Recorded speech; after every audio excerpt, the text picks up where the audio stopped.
morning, Seahawks. Welcome to Hawk Talk here on Channel 21. I'm Cody Clark. And I'm Khadijah Sessions. And here's what's happening in your school this week. Well, baseball season is coming to a close and some are moving to higher levels. One of those is Jared Huffman. And here's Morgan Nagel and Kaylin Rodriguez with more. Jared Huffman is an all-around student baseball player and friend. He works hard in every aspect of his student-athlete career. So let's take a closer look at Jared Huffman. Jared's played baseball at a high level for many years, and he continues to improve. He works hard in the classroom. He's a good student. He is a quality student-athlete, what we're looking for here at Myrtle Beach High School. The best advice that I could ever give Jared would be to never stop learning, whether it be in the classroom or on the field, and continue to learn. It's a lifelong process.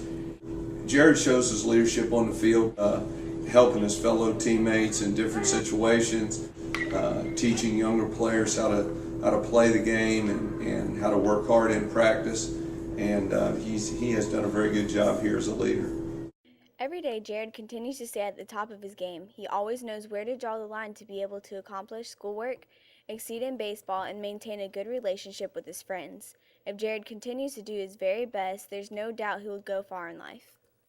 After I graduate, I'm going to attend the College of Charleston, and I'm going to play baseball there. I really want to play baseball professionally, but if I can't do that, I want to be a chiropractor. Baseball has been a really good opportunity for me to be bonding with my dad because we used to practice just all the time, and it helped me get a scholarship to the College of Charleston. Before each game, when we warm up, when we're throwing, I always like to stay off the line because that's just bad luck. And I also, every time that I pick up trash on our field and put it in my back pocket, I always hit a home run. So that's always been pretty good luck for me. Jared is a very good teammate. He's usually always on time for everything. He shows up with a good attitude, ready to win, ready to work hard, and he's a really great guy. Off the field, he's always a guy you can depend on. And if you need someone, just call him up. He's there for you. In only a few short weeks, Jared Huffman will be graduating from high school and will be moving on to a higher level. Congratulations and good luck. So, Cody, what'd you do to your hair, man? Well, Khadijah, I cut it because I wanted to give myself a new hairstyle.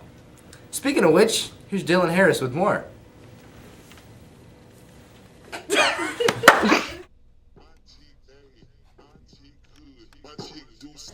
Well, it's kind of just chill, just putting a little swoop. I did it myself. I don't know, it's a little updo that I just put together. Yeah. The new hairstyle is short haircuts, the long haircuts. It's different colors. I like my hair long. I like my hair. I mean, just wake up in the morning. I don't have time to do nothing else to it. Throw it in the Mickey Mouse puffs, huh? Over time in history, there has been controversial hairstyles that have affected our society's opinion. Many people have their own ideas on these hairstyles that have changed over time. People like to express themselves, whether it's good or bad, in a crazy hairstyle over the past time. These hairstyles make the people individuals from everyone else in the world, where they express their personalities through their hair. But the hairstyles of our time have always changed and seem to appeal to our taste and style. Either way, we will always have our own ideas of how to style our hair. Hi, my name's Heather. I've been a hairstylist for over 15 years, and hairstyles have definitely changed over the years. When I first started doing hair, there was the spiral perm, big hair, teasing action going on, mullets in and out of the years, but they're always bad, so don't ever get one.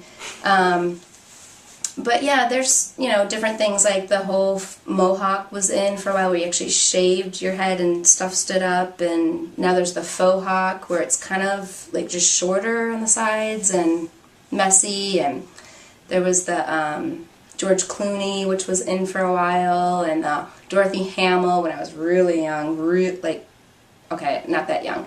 I was not even born yet when that happened, so Just the bob, just different hairstyles were definitely and now it's a little bit more tamer, it's more natural looking. I kind of like our hairstyles today. Hairstyles can go anywhere these days.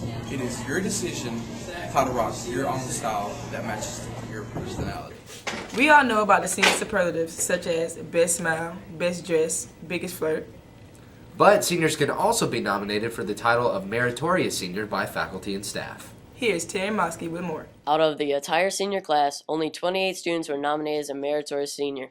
Teachers voted and a committee chose 8 of the 28 to receive various meritorious senior awards. The process is everybody in the building, everybody, faculty and staff, can nominate students in all of the areas: academics, athletics, service, leadership, extracurricular, visual, performing arts, all of those service, all of those areas. Then once all of the nominations come back, Ms. Griggs, the guidance secretary, compiles one list of all the nominations, because students can be nominated in 3 or 4 categories. So once she gets all of those names, the names are forwarded to the administration, and then they go through and check for discipline. Any discipline, and there's a certain level like tardies or things of that nature, not really included, but there's a certain level and number of discipline issues that they cannot have. Once the administration removes those names and does a final list, then they give the list back to me. Then Ms. Griggs and I get together, and based on the number of nominations that students have, they receive a form for each area: academics, athletics, service, and so forth. Then they have to get documentation from those coaches or church advisors or counselors, anybody where they've been nominated in that area and they've done something in that area. They have to get a signature from somebody who's been directly involved and or in charge of that service. It feels really good to be an outstanding senior because I know that I've worked really hard throughout high school, and it's nice to be recognized. I've worked hard on all my work and gotten good grades, and I've taken a lot of AP classes. So keep working hard and don't give up, even though it's your senior year. It's really hard to stay focused, but you just have to keep going. It feels good knowing I've accomplished something that's worth recognizing, and I'm very proud of what I've done. I've tried hard in everything I've done, and I've tried to work towards accomplishing every goal that I've been given. So don't slack off just because it's your senior year. Senior year is actually the most important year, so you should try really hard and keep up your grades. One question was, how do you get the honor of outstanding senior in academics? Outstanding senior in academics has traditionally, and based on our bylaws for the Faculty Awards Committee, goes to the number 1 and 2 student. The student who is ranked first and the student who is ranked second. This year, it just so happens that the number 1 and the number 2 students are females. So both of them are share the title of Outstanding Senior for Academics. It's pretty cool just to be recognized for something like by the teachers and the students and everybody. I played football, basketball, and I played soccer 1 year, and that's probably why. Just to work hard and just to enjoy it because it goes by really fast. Those students who have given of themselves, their times, and their talents to any type of service project, whether it be school related or community related, can be nominated for Outstanding Senior. However, the service projects or the service hours cannot be those that are used towards membership in an organization. Any school or community service hours or projects that students are involved in that are not requirements of them being in a club or an organization, those are looked at and considered for Outstanding Senior. And basically it's the student who goes above and beyond. Well, I've participated in a lot of stuff like DECA and Model UN, and I'm co-president of NHS, and I'm in Key Club, so I just try to be as involved as I can. Well, I'm really honored. It feels great. I'm just excited that I get the opportunity to be known by the school and be able to look back on this later on. Just be involved as you can and try to do your best to be able to become an outstanding senior. To all the seniors that were nominated, and especially the winners, congratulations.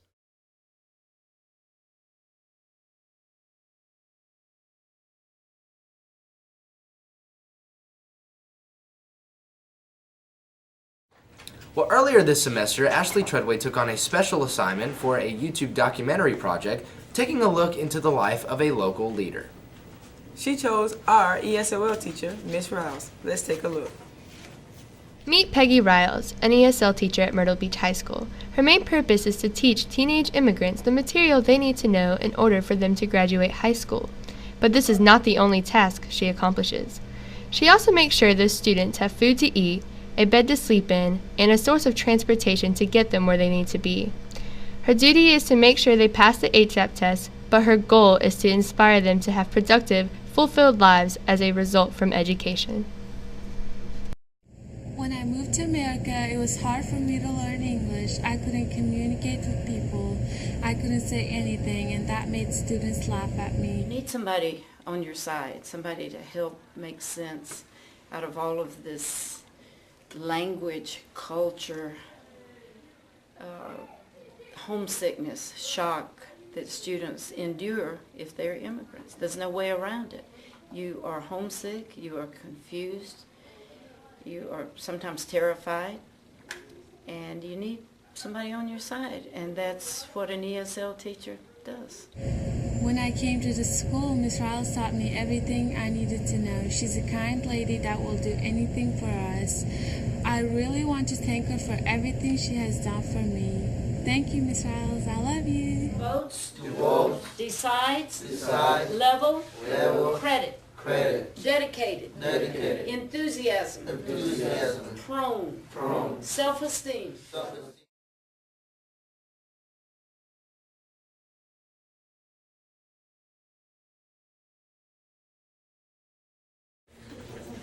Well, the city of Myrtle Beach is in the process of building a new boardwalk here on the boulevard. Here is Deanna Walker with more. I'm going to the boardwalk this weekend. I'm going to the boardwalk. I'm going to the boardwalk this weekend. We're going to the boardwalk this weekend. Heading to the boardwalk this weekend? You might want to learn more before you go. The boardwalk is a raised wooden deck with dune landscaping and vegetation that is connected to the beach. It is located between the 2nd Avenue North Pier and the 14th Avenue North Pier. The boardwalk will be featured in 3 different sections. The first section, the North Walkway, is from the 14th Avenue Pier to Plyer Park. The second section is from Plyer Park to 8th Avenue North. As you travel down this section, you can peek into the beach stores along the way. The third and final section goes from 8th Avenue North to 2nd Avenue Pier. The third section is not completed. Well, over the past 10 years, the Downtown Redevelopment Corporation worked with engineers to plan the boardwalk. They had to go through a lot of hoops, jump through a lot of hoops, plan with the Ocean Coastal Resource Management. There were only certain things that they would allow, and FEMA. They had to work with FEMA in order to plan the boardwalk. It took 10 years. We researched boardwalks all across the country, especially on the East Coast, but we also looked in California as well, and then developed our plan for the boardwalk. Presented that to City Council, and we've been holding steady for a few years on those plans. But then because of the recession and the economic market, we were able to get really low bids on the construction. So we were able to issue bonds and pay for the boardwalk rather quickly and get the boardwalk up and constructed, and it's done now, except for 3 blocks on the southern end, at a great price because of the need for construction work out there and the willingness of developers to or contractors to bid really low on the project. I think the boardwalk is going to attract more tourists, and so the economy is going to go up. But I also think that it's going to be another distraction for us to do nothing during Myrtle Beach hours. And I like how they have concerts at 10th Avenue and stuff like that. And I like the boardwalk. It will be completely finished on June 15th. It must be substantially complete. But our north and south and center sections are open now. They were substantially complete on May 25th. It was open to the public, and just this weekend, throngs of people were walking on the boardwalk, so that was very exciting. Although the grand opening of the boardwalk is May 15th, it won't be completely finished until June. You are allowed access to the completed parts, which is from 8th Avenue North to the 14th Avenue North Pier. So instead of sitting in front of the TV this weekend, why don't you go to the boardwalk? Well, the 99 has come and gone here on the Grand Strand, but its message seems to leave a lasting impact on its viewers. Here's Sean Gallagher with more.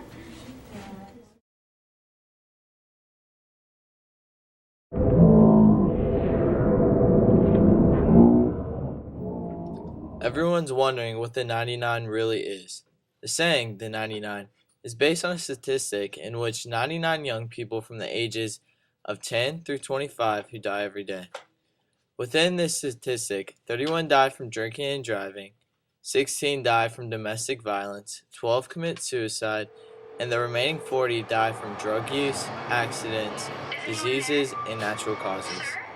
The 99 is a walkthrough show or theater that reenacts the leading deaths in teenagers and young adults that claim almost 37,000 young lives every year.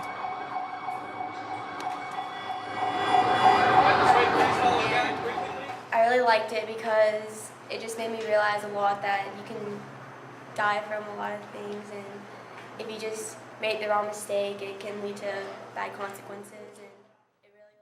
Throughout this walkthrough, you witnessed horrible things that were the effects of terrible choices young adults make every day.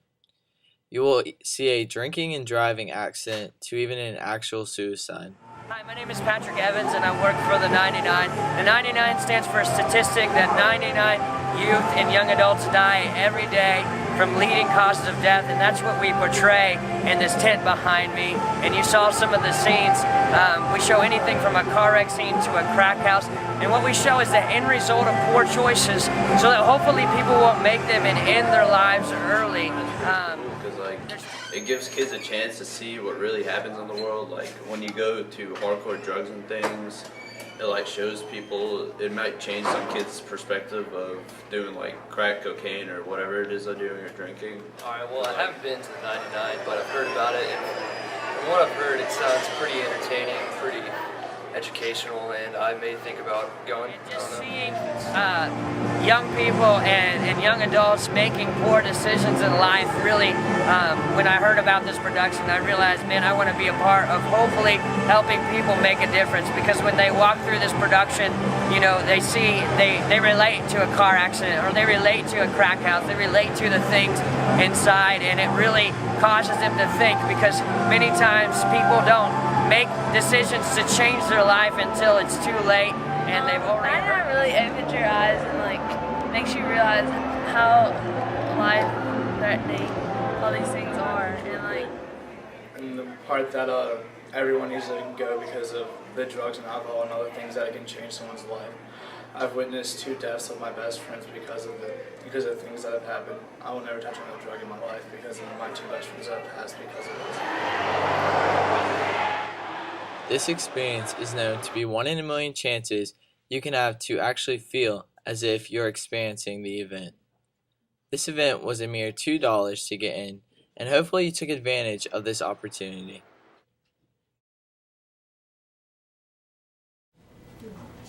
The girls' varsity soccer team has been on a tear lately, racking up the wins. Let's go check it out.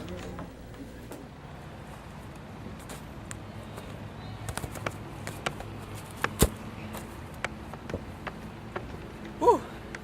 Soccer isn't my sport, but when it comes to our varsity girls soccer team, all they do is win, win, win, no matter what.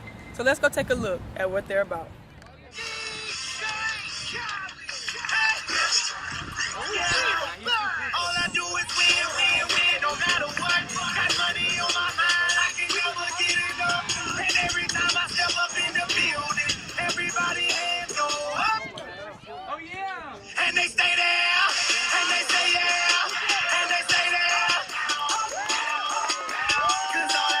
Our girls' varsity soccer team is very fierce.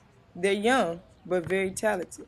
They have only 6 seniors, which are Caroline Springs, Meg Singleton, Maggie Helmick, Shelly Kazorniak, Corinne O'Day, and Reagan Cody. We're gonna miss a lot when they leave. It's gonna really suck because they're like a big part of the team. But hopefully the falling freshmen and newcomers next year will come in their place. But I guess we'll see. We condition a lot, and we kind of condition with the JV to help them too. And we prepared by like playing a lot against the older girls and working like for ourselves and getting better. Preparing for the season, we worked really hard on beefing up our schedule, so to speak. We probably have the hardest schedule in the history of the program, probably one of the hardest schedules in the state, so our record doesn't necessarily reflect our talent or abilities. But as far as expectations for the remainder of the season, I mean, we're looking to make another playoff run, and hopefully, our difficult schedule is going to prepare us down the road, because in all honesty, no record matters except for your record in May. Well, me and Cameron are freshmen, and just being freshmen, we're kind of like younger than everyone else, but they're really, everyone's really nice, and everything is just like a good atmosphere, and everyone's really like good friends with each other. We have one player on the soccer team that's a senior that's going to college for soccer, which is Reagan Cody, number 14. She will be attending the college Mount St. Mary's in Maryland. The team is currently 8-6, and they are 3-0 in the region. These young ladies worked very hard for this season and only working harder. The only thing left to do is win a state title. Well, thank you, Khadijah, and that's going to do it for Hawk Talk here on Channel 21. For Channel 21, I'm Cody Clark. And I'm Khadijah Sessions. And as always, Seahawks, life is good at the beach. On the boardwalk. Walking. On the boardwalk. Yeah. Yes! Oh my God! Here. I did not know it was going to come in on that. I did not.